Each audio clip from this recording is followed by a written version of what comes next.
This is the new Rimac hypercar, and it's a bit like a Nevera.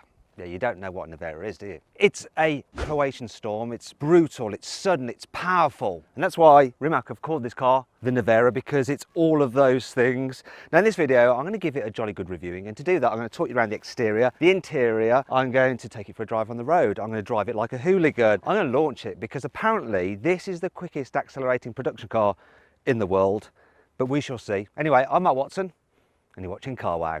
Buying a new car? Then head to Carwow and my team will help you find your next car at a fair price. Carwow, your one-stop car buying comparison site. Let's start this video by talking about the price. So the Rimac Nevera starts from €2 million plus taxes. Now, if you're a billionaire and YouTube algorithm has served you this video and you decide to buy one of these, please say that you watched the video from Matt Watson and Rimac will actually give me some commission. I'd really appreciate that. Honestly, they will, so make sure you do that.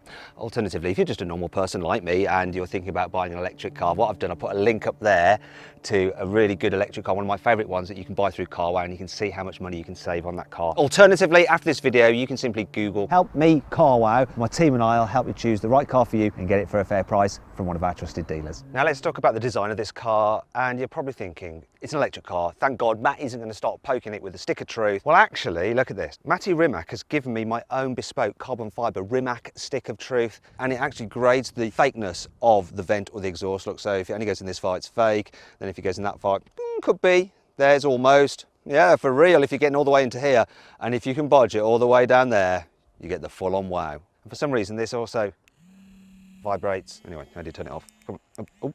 Oh, it's pulsing. Oh, hey, stop. No, there we go. Right, so they give me this stick, so I will be bodging their €2 million hypercar with it. Look at these lights at the back, they're super cool, and they've got actual vents in them which channel airflow, and it is full-on wow. The design of the rear has active aero on it, so obviously this is all carbon fibre, the whole bodywork is carbon fibre. But you've got a lower Venturi tunnel there which can raise and lower depending on what you need for the aero. Also this rear wing will change its angle of attack depending on what driving mode you're in, and it also doubles as an air brake to help slow you down. Nice looking rear end. Get to the side, can we get all the way into wow? Oh, almost, yeah, oh, we get to the wow settings. So that's real, all the vents are real. Don't really need to bodge them, but I will because they've given me my vibrating stick. So these are channeling air into the radiators which cool the rear motors. Now down the side of the car there's this bow tie motif. Can you see that? This shape here, you had that on the Concept 1 as well. And that harks back to 17th century soldiers from Croatia who had these like bow ties. And let me just show you this. So here's a big vent, helps smooth air down the side of the car. And so it goes into the radiators. Let's just see if I can get this in. Oh yeah, look at this. It goes all the way in to the hilt. Really nice wheel design. It's got 20-inch alloys, center locking nut like on racing cars. It's got a real nice sleek profile. It's not too in your face. It looks good. Let's move around the front. So once again, look, we've got some vents there. You've got the radiators. That's enough stick. Oh wait, there. There's another vent there. So once again, we've got active aero here at the front. So the front splitter can actually lower or raise depending on what's happening to the car. And this, vented in the bonnet, it actually feeds air into the radiators. But if the outside temperature is too hot, like it is today, I might melt in fact, that can close up and then you still need some cooling. So you've actually got an air conditioning unit in there, which then activates to cool the batteries and the motors here at the front. Then of course we've got some LED headlights there which have been completely designed for this car. They are bespoke. What do you reckon to the design? I like it. It looks expensive, it looks unique, it looks special, but it's not like, look at me, I'm a hypercar. It doesn't do that. It's more restrained. Yeah, it's nice. Let me know in the comments anyway, let me know. Now let's talk about the chassis. So this car is completely made out of carbon fibre. It actually has the largest carbon fibre monocoque chassis of any car in the world. Now other manufacturers do a carbon fibre tub, but then they hang off metal subframes. This car doesn't do that. That's all carbon fibre as well. The only metal part are the crash structures at the front and the back. Being carbon fibre, it's super rigid. It's got a structural rigidity of 70,000 Newton meters. Now to put that into perspective, because it probably doesn't mean anything to you unless you're an engineer, a Le Mans LMP1 racer, that has a structural rigidity of just 50,000 Newton meters. This car has double wishbone suspension all round with adaptive dampers, and you can choose between 3 different modes if you wanted, between soft, medium and hard. Also, there's lots of different driving modes which are presets: cruise, sport, track, and so on and so forth, which is kind of cool. Then there's a couple of modes that you can actually customize yourself, and you can mix and match all these different things like throttle response, weight of the steering, just as you like them. Then there's this other feature here where you can control the amount of torque on both axles, so you can alter the amount of torque at the rear axle from 100% all the way down to 0% if you want. And then you can also control the amount of torque at the front axle between 0 and 100 again. It's completely nuts what you can do with this car. And of course it's got torque vectoring, because you've got a motor controlling each wheel, so it can actually send the power and torque where it is needed. So when you're going into a corner, the car will actually brake the inside wheels using the motors and accelerate the outside wheels to help you turn around. And this means that you can drive it like a moron if you want to. It's about time I drove it like a moron, I think. People say electric cars can't be fun, so Rimac have engineered in a drift mode to this car. So I turn this and I go into drift mode, and apparently it can mimic a limited slip differential by controlling each wheel. It's supposedly easy to do, but I'm not sure. Let's find out. Oh my god. It's actually dead easy.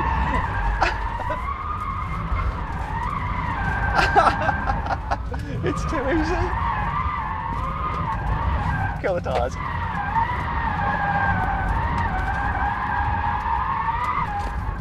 Yeah, it does it. Yeah, yeah. Definitely drifts. Feel sorry for the tyres though. All that torque going through them. Poor buggers. R.I.P. tyres. Rest in peace.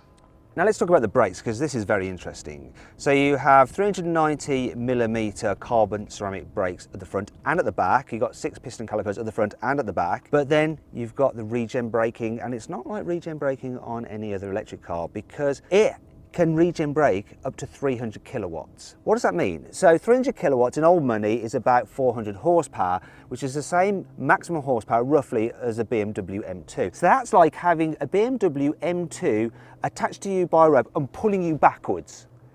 So the regen can actually brake up to 0.6 G, and the car's maximum braking G-force is 1.2 G. So a lot of that braking is just done through the regen, and they've done it in such a way that you will not notice the point at which they blend in the friction brakes with the regen braking. Yeah, it's a lot of torque, isn't it? So like, just brake test it. Let's see how long it takes this car to stop from 70 miles an hour. If I ignore the kilometers an hour my reading, it just has to be in that for reasons. Here we go. Here we go, here we go. Whew. There we go. 43 meters.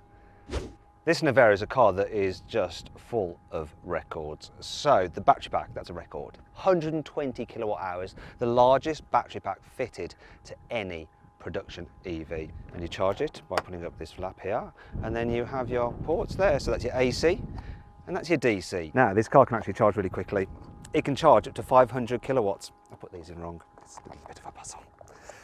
500 kilowatts. It will go from 0 to 80% full in just 18 minutes. But we are talking about it in the future, because there are no 500 kilowatts available to the public right now, but they are coming. So if you go to a normal 50 kilowatt charger, it will actually take you 2 hours to charge this car. So you may as well just send one of your staff to go charge it while you go and do something much more important, like make another billion on Bitcoin, I don't know. The battery itself, how they've positioned it in the car, is very interesting. You see, normally with electric cars, they just put the batteries at the bottom like that, underneath, like a skateboard design. The problem with that is that it makes it a little bit awkward to get in. Not in this car, because what they've done, they've actually put the majority of the batteries are there behind it, almost like a mid-engine car, and then there's more batteries in the spine there, and some just in the footwell as well. As a result, yeah, it's actually all right, nice and low. It's what you want from a hypercar. In fact, there's another thing to note. Hypercars, usually an absolute arse to get in and out of because of the huge sills. But despite the fact you've got this cutout in the roof and these amazing doors, the sill isn't all that fat, so you can easily get in and out in a dignified way and without banging your head. Look at that! It's like I thought about everything. Okay, inside the Nevera. It's a hypercar, which is very, very futuristic. Yet inside it just feels like a normal hypercar, if there is such a thing. So the dash design is all simple, nicely laid out. The driving position's good. The material quality is excellent. Apart from one thing, these air vents here, they feel a little bit plasticky, but exposed carbon fibre here, lovely leather, Alcantara. It's great. And the seats are comfortable, and you can actually move them by using the screen here. So you press button on the screen, up, down, and you do the same with the steering wheel as well, in and out. So it's all very Tesla-y. It's a bit annoying though that you have to control all functions pretty much through this screen. So the ventilation system, you have to do it through this screen. And that brings me on to the infotainment system. It's completely their own design, so they've not bought it in. It's all right, you know, you can swipe through your different menus. It's got all the functions you need. It will have Apple CarPlay and Android Auto. My only complaint about it and the digital driver's display is that it's all very dark. They've gone for like a dark theme. I'd have preferred a lighter, brighter theme, but I guess that is less distracting when you're doing like 250 miles an hour or whatever. Your passenger will know that you're doing those kind of speeds as well, because they've got this display there to frighten them a little bit. Now, they haven't forgot about practicality in this car, so check this out. Right under here you have place for your mobile phone, and you'll have wireless charging, and there's a USB-C's there. There's some more storage here behind the screen where you can forget where you left stuff. We have some cup holders here, which apparently have been engineered to be able to hold a bottle in place, even though it's a bit wobbly, when you're drifting and cornering at high G. It's been tested, it has. And then there's the smallest glove box I've ever encountered in my live testing cars. Look at this. There it is. It is more of a document wallet. Now let's go on to talk about the boot. Now don't worry, I am going to launch this car soon, because really you're probably here to see how quick it is from 0 to 60 and over the standing quarter mile. But first, let's do the boot. Underneath here is 100 litres of luggage capacity, which is not that much, is it? And because of the shape of this, you're going to need bespoke luggage from Rimac to really make the most of all this area. You wondering what's under here? Well, yeah, you thought it was going to be some extra storage, but no, it's taken up by your first aid kit and your tyre compressor. Really, if you want to go on a holiday in this car, you're going to need to send a support car along with you. And that brings you on to 5 annoying things about the Rimac Nevera. Being an electric car, obviously there's a frunk, right? Because there is on every single electric car. No, you just got radiators and stuff. So no frunk here, I'm afraid. So that 100 litres really is your lot. Because you've got radiators at the back to cool the rear motors, you can hear the fluid circulating in them. Listen to this. Now you could view it as it sounding like you're near a peaceful stream that's flowing. Alternatively, it does sound a little bit like the car's having a long wee. Although these doors are super cool, you kind of wish that they had soft close, because you tend to not shut them properly. Look, come on. No. Third time lucky. That's better. Rimac has done a lot of work to make this car as light as possible. Obviously there's loads of carbon fibre, but the original prototype actually had a 2-speed gearbox on the rear axle like the Porsche Taycan does, but they switched to a single-speed gearbox because that saved 100 kilos. Despite all this though, there's no getting away from the fact that batteries add weight, and this has one big battery. As a result, it weighs 2,150 kilos. It's a bit heavy. Something like a Chiron comes in at under 2,000 kilos. This is a super luxurious hypercar, but you do get quite a lot of noises in the cabin. The main reason for that is that those noises aren't drowned out by an engine. So here's an example. I'm going to turn the air conditioning on now. You hear that? It's like someone's drilling somewhere in the distance. Now, the reason you hear that is because the actual unit for the air conditioning is so close to you, and yeah, no engine drowning it out. It's not all negative though. Here's 5 good things about this car. Everything on this car is bespoke. There is nothing that is on or used on any other car or off the shelf, apart from the tyres, which are off the shelf tyres, and the actual ventilation system behind the dash is from an Audi R8. Everything else has been made specifically for this car. For instance, even these dials here, they've been billeted from aluminium specifically for Rimac, and these little gauges within them specifically for Rimac. One slight thing about these dials though, they are a little bit stiff to operate, though Rimac is working on that to make sure everything is tip-top for when the car goes to customers. Rimac has tried to make this car feel like it's from a high volume manufacturer, in the same way that a Bugatti Veyron feels just as well sorted as a Golf, whereas other hypercars feel a little bit more cottage industry. As a result, they've crash tested the heck out of this car. This car is fitted with 6 cameras, and they are used for your parking. Look, that's all very handy. However, you'll notice there's another camera up there. Is that because the authorities are watching you?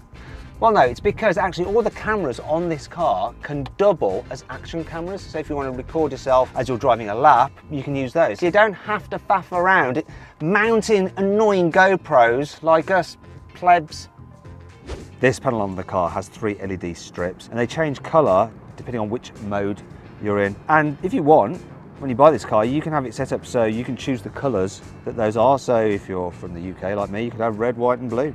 This car has been homologated to be used all over the world. Now, some cars aren't, like Koenigseggs and Paganis. They're only homologated for certain regions like Europe or the US. Whereas this, doesn't matter where you live in the world, you can have it in your country so that you don't have to keep it somewhere like Europe or the US and then fly there to use your car. So that's good. Finally, there's the motors, which is what we're all here for. So you've got 4 motors, 1 for each wheel. Each has their own gearbox. Now the motors at the back are twice as powerful as the motors at the front, but combined you have 1,914 horsepower and 2,360 newton meters of torque. So let's launch it. Okay, let's do this. Dead simple. Left foot on the brake, floor the throttle, release the brake. Blimey. You're 62.23. That's quick. That's very quick. 4 mile, 8.85. Do you know what? I've done this even quicker, but it was in a drag race against a Ferrari. And if you want to see that video, click on the pop-out banner up there to go watch what happened when I raced this against a Ferrari SF90 Stradale, and the time I got when I launched it in that race. It's even more impressive, it's nuts.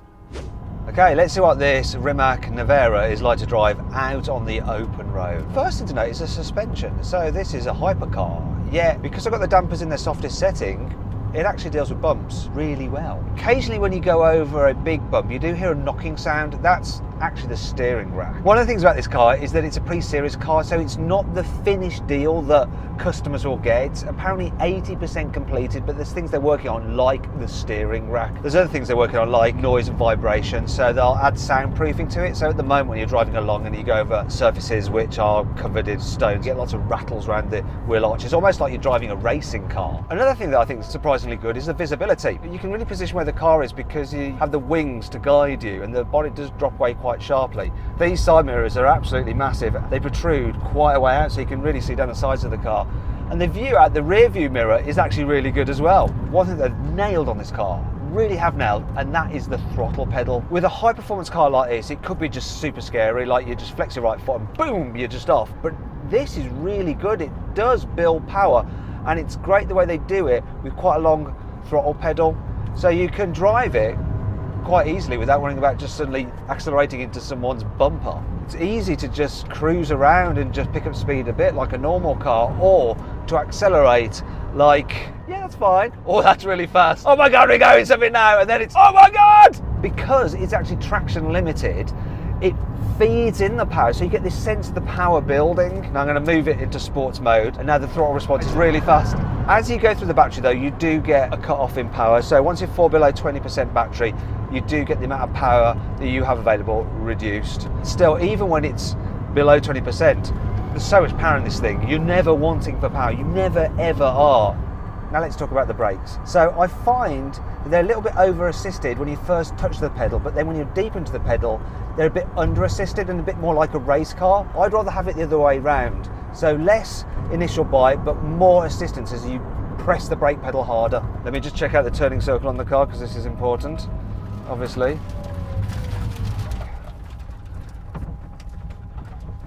Safe to go. That's actually all right. So what's the steering like? Well, it's responsive, it's quick, puts the car exactly where you want it. The only thing is that I sometimes find it a little bit unnatural the way it loads up in a corner. I'd like it to load up a little bit more because the signals I'm getting from my bottom through the chassis don't quite correlate to what I'm feeling through my hands to the wheel, but that is something they're still working on. This car hardly leans at all in the bends, it really stays flat, loads of grip, and you've got that torque vectoring to help turn you into a corner and get the car rotating. Now I was told that this car's ESC isn't working. I do not have stability control. I'm driving a €2 million hypercar without stability control. Yet I'm not worried. I've got confidence in it. I just feel like it's going to go around the corner, no problems at all. Hopefully I don't Richard Hammond it though. There's a big drop down there. Big drop.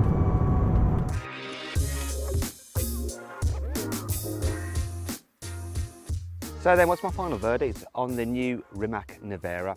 Should you avoid it? Should you consider it? Should you shortlist it? Or should you just go right ahead and buy it? Well, this is probably the most irrelevant conclusion I've ever given on a CarWow video. Really, for most people, you're best off avoiding this car. Reason being that once you've driven this and felt the performance, every other car is going to feel a little bit on the slow side. However, if you want the fastest accelerating car in the world and you've got €2 million spare, go right ahead and buy it. Knock yourself out, you lucky sod. I know, I think I need this. Lovely. Lovely. That's for the outtake. Hope you enjoyed the video. If you did, please give it a like. Click on those windows there to watch some more videos, and if you click on that box there, you can... What can you do? What can you do this time? Go for it. You can go for a